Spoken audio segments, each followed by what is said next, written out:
اعوذ باللہ من الشیطان الرجیم بسم اللہ الرحمن الرحیم السلام علیکم قرآن انشاءاللہ کہ آپ سب خیریت سے ہوں گی۔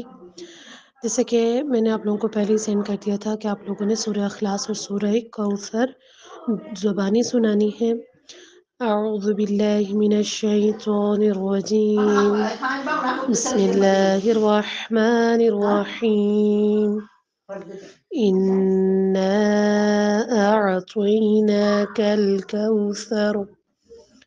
فصل لربك وانحر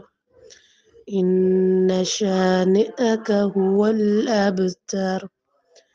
بسم الله الرحمن الرحيم